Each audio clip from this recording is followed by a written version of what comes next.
Some truths don't arrive loudly. They don't knock. They don't interrupt. They slip in quietly, hiding inside routines you trust too much, inside names you say every day without thinking, inside the one person you were never supposed to fall in love with. Because loving her meant crossing a line drawn by time, loyalty, and the fact that she belonged to someone else. I didn't know it yet, but that afternoon was already a fracture. Small, invisible, permanent. And if you've ever loved someone you weren't allowed to choose, stay. Subscribe now, because these stories don't find everyone, only the ones brave enough to listen. The tea sat between us, untouched, not cold, not forgotten, just abandoned, like something you fully intend to come back to until you don't. I noticed it only when the steam disappeared completely, the surface of the cup perfectly still, as if time itself had paused without asking permission. Melissa sat across from me in her usual booth, the one by the window. Cracked leather seats, a small round table that wobbled no matter how carefully you balanced your elbows. 8 years.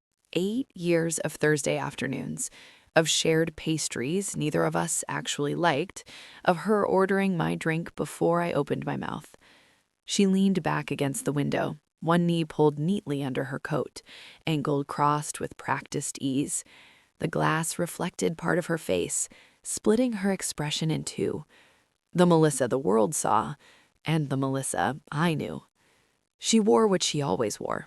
Tailored coat, neutral colors, clean lines. Nothing accidental, nothing excessive. Even softness with Melissa felt intentional. She worked in strategy and operations, the kind of job where people handed her chaos and expected clarity in return, where emotions were tolerated only if they were useful. She was very good at it. I was not. I'm Jade, freelance illustrator, late more often than I liked to admit, emotionally porous in ways I never quite learned to control. I noticed things, too many things, felt moments instead of organizing them, cared deeply about what didn't translate well into productivity or 5-year plans. We met because she needed someone to cover a last-minute shift at a campus event she was running, and I needed the money. We stayed because something clicked, quietly, immediately, and neither of us ever dared to define it. She was talking about work now, a deadline, a client who couldn't make up her mind. Her voice was calm, controlled, the way it always became when she didn't want anyone looking too closely.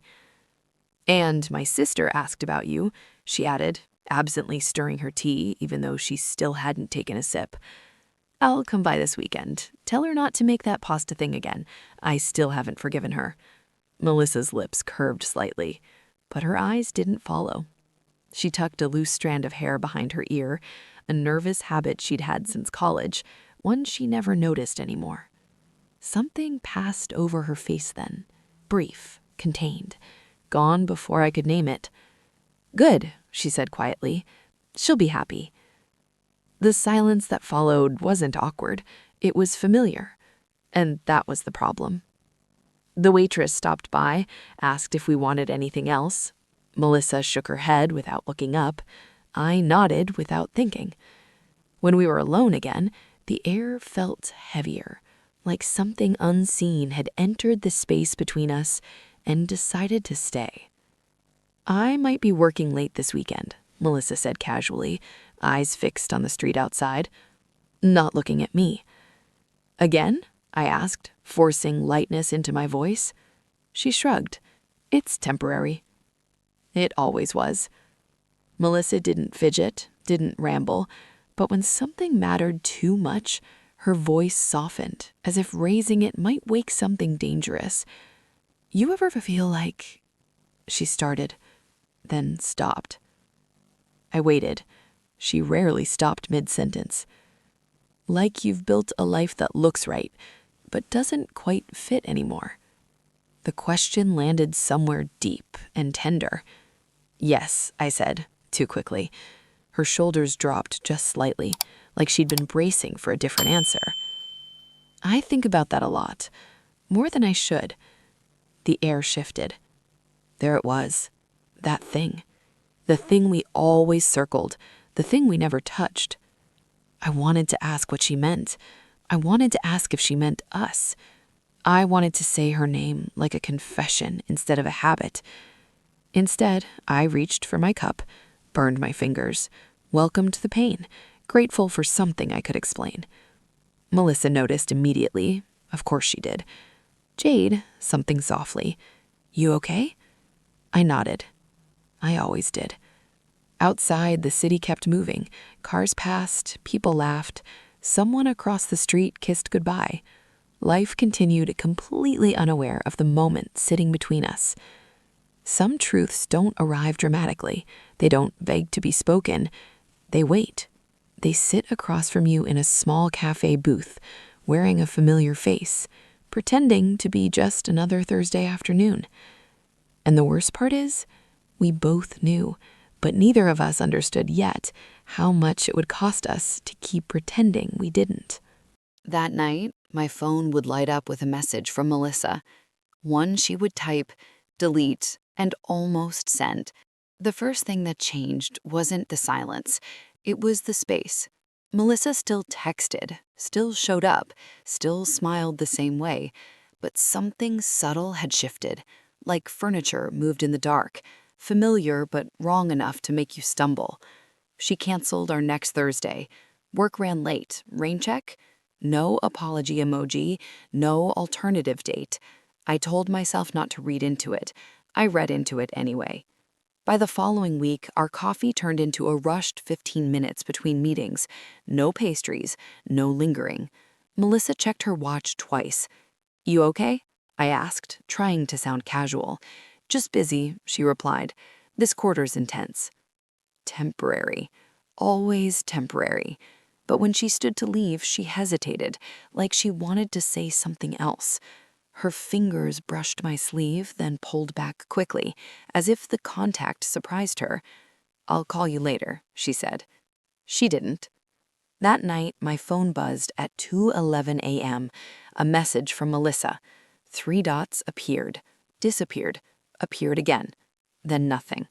I stared at my screen long after it went dark, wondering what version of her words I'd never get to read. She introduced her the following Saturday. It wasn't planned, at least not for me. Melissa invited me to a small gathering at a friend's apartment. Low-key, she'd said. You should come. I arrived late, a habit I hated about myself, and found Melissa in the kitchen, laughing softly at something someone had said. She looked different, relaxed in a way I hadn't seen in weeks, and standing beside her, hand resting casually on her lower back, was a woman I didn't recognize. Tall, dark hair pulled into a neat bun, confident posture, effortless smile. This is Claire, Melissa said when she spotted me. My girlfriend. The word landed harder than I expected. Girlfriend.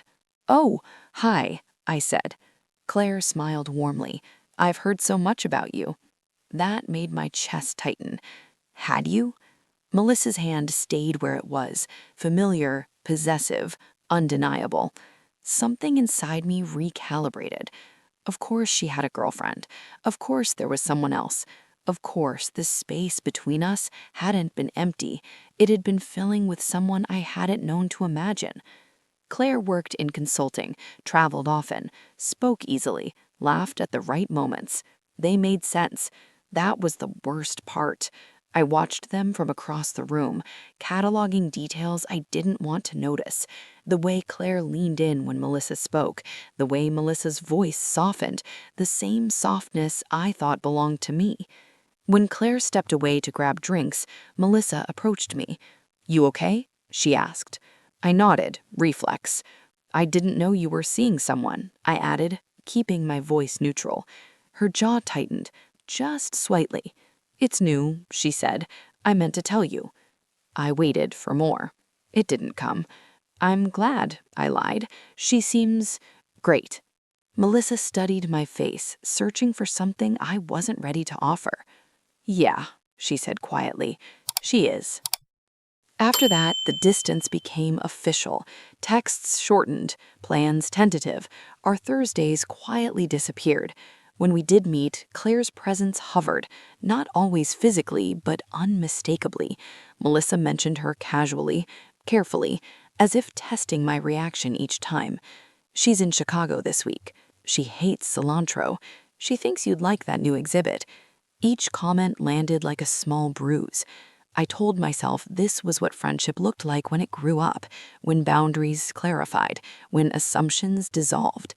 But late at night, alone, I replayed old moments, hands under tables, shared beds, unspoken understanding, and wondered if I'd imagined them entirely, or if I'd simply been too slow.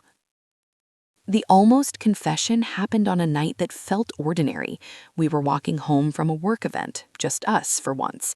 Claire was traveling again. The city hummed softly around us. Melissa walked close, not touching, close enough to feel intentional. "I've been meaning to talk to you," she said. My heart stuttered. "About us," she added, then stopped. I stayed quiet, afraid to breathe wrong. She exhaled slowly. "I feel like something's changed," I said immediately. She nodded. "I don't want to lose you." The words cracked something open. "Then don't," I whispered. She stopped walking, turned toward me. The streetlight caught her face just right. Uncertainty laid bare, control slipping. "I don't know how to do this without hurting someone." "Who?" I asked, just though I already knew. She didn't answer. For a moment, the world narrowed to the space between us. Her breath, my pulse, 8 years pressing forward, demanding acknowledgement. I thought, this is it. This is where everything changes. Then her phone rang. Clara's name lit up the screen. Melissa looked at it, then at me, and something hardened. "I have to take this," she said softly. Of course she did. She stepped away, voice dropping, posture shifting back into place. I stood there alone, watching the almost moment dissolve. When she returned, she didn't meet my eyes. "I should go. It's late." I nodded. She hesitated, leaned in, kissed my cheek. Too close, too careful, too much. "Good night, Jade." I watched her walk away, knowing something irreversible had just been postponed. The message came the next morning. "I need space. Not from you, just from whatever this is. I hope you understand." I read it 3 times, then a fourth. "Whatever this is." I typed a reply, deleted it, typed another. In the end, I sent nothing. That night, I met someone else. Her name was Lena. She was easy, direct, uncomplicated. She laughed freely and asked questions without fear of the answers. When she touched my hand, it felt fine. But when she leaned in to kiss me, my mind betrayed me. Melissa's face flashed, conflicted, restrained, always choosing safety. I pulled back. "I'm sorry," I said. "I'm not ready." Lena smiled gently. "Someone already has your heart." I didn't deny it. Later, alone in my apartment, my phone buzzed again. A message from Melissa. "Did you ever feel something for me that you didn't know what to do with?" I stared at the screen, breath caught. Finally, the question we'd been avoiding. My fingers hovered over the keyboard. This time, I didn't know if honesty would save us or end us completely. The message sat there, unanswered. "Did you ever feel something for me that you didn't know what to do with?" I read it until the words stopped looking real. For years, silence had been our language. Careful glances, half-sent sentences, moments that almost crossed a line and then politely stepped back. But this was direct. There was no version of the truth that didn't break something. I typed slowly. Yes. One word. Terrifying. Irreversible. 3 dots appeared almost immediately, then disappeared. Minutes passed. My phone rang. Melissa didn't text, she called. "I'm coming over," she said before I could speak. Her voice was steady, too steady. "We need to talk, in person." My heart hammered. "Melissa? She'll be there in 10. The line went dead. When she arrived, she didn't knock. She stood on the other side of the door like she wasn't sure she deserved to come in. I opened it. She looked undone. No perfect posture, no controlled expression. Her coat half-buttoned, hair loose from its careful restraint. For a moment, we just stared at each other. 8 years pressed into the space between us. "I told Claire," she said, finally. My stomach dropped. "And?" "I told her I've been lying. Not cheating, not physically, but lying about who already had my heart." The words knocked the air from my lungs. "She asked if it was you," Melissa said quietly. I didn't hesitate. I swallowed hard. "What did she say?" "That she already knew. She just hoped I'd choose differently." Silence fell, heavy, trembling. "I ended it," Melissa said. "Not because of you, because I couldn't keep pretending I was somewhere else when I wasn't." My chest burned. "Melissa," I whispered, "you don't owe me anything." She shook her head. "I owe myself the truth." She stepped inside. The door closed softly behind her.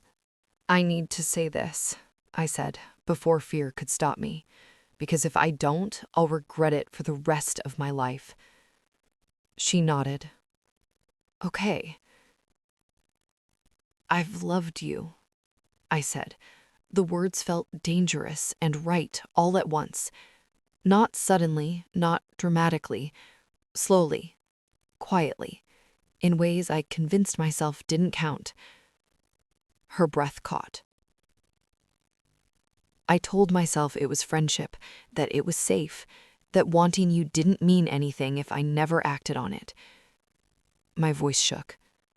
But watching you choose someone else broke something in me, and I finally understood. She stepped closer. "I never wanted to be the reason you lost something. I never wanted to complicate your life, but I can't lie anymore. Not to you, not to myself." Tears filled her eyes. Real, unguarded. "I spent years choosing safety," Melissa said. "Choosing what looked right, what made sense on paper." She laughed softly, bitterly. And all that time, the thing that felt like home was sitting across from me every Thursday, pretending to be just coffee. I reached for her hand. This time, she didn't pull away. "I was terrified," she admitted, "because if I chose you, there was no going back, no structure, no certainty." I squeezed her fingers. "I don't offer certainty." She smiled. "A real one. Fragile. Honest." "I know," she said. "You offer truth." She stepped closer, close enough that I could feel her warmth, her breath, the familiar scent I'd known for years. "I choose you," Melissa said softly, "even if it scares me."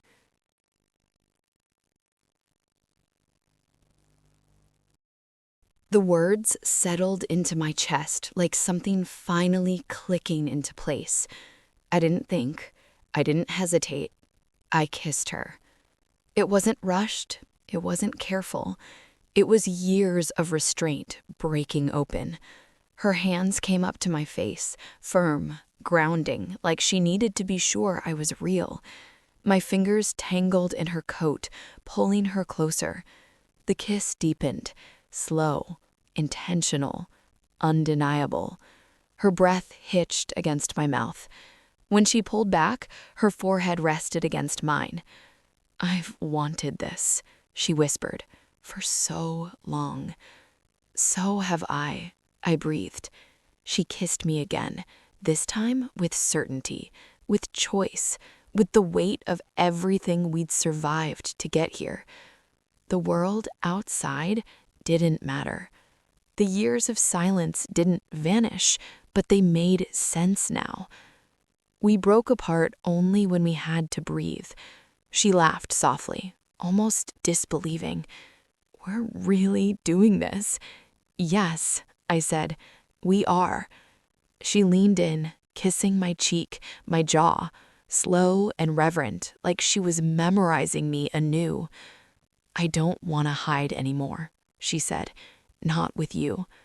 "You don't have to," I replied. She rested her head against my shoulder, arms wrapped around me, grounding, solid. For the first time, the space between us was gone. Later, as dawn brushed light against the windows, Melissa traced idle circles on my arm. "We're going to change," she said quietly. "This won't be easy." "I know," I replied. She looked up at me, calm, certain in a way I'd never seen before. "But it will be honest," she said. I smiled. "That's enough." She kissed me one last time, slow, deep, deliberate.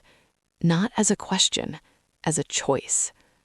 Some truths don't arrive loudly. They wait. They test you. They demand courage at the exact moment you're most afraid to give it. But when you choose them, when you finally stop pretending, they don't destroy your life. They give it back to you. And for the first time in 8 years, nothing between us was left unsaid.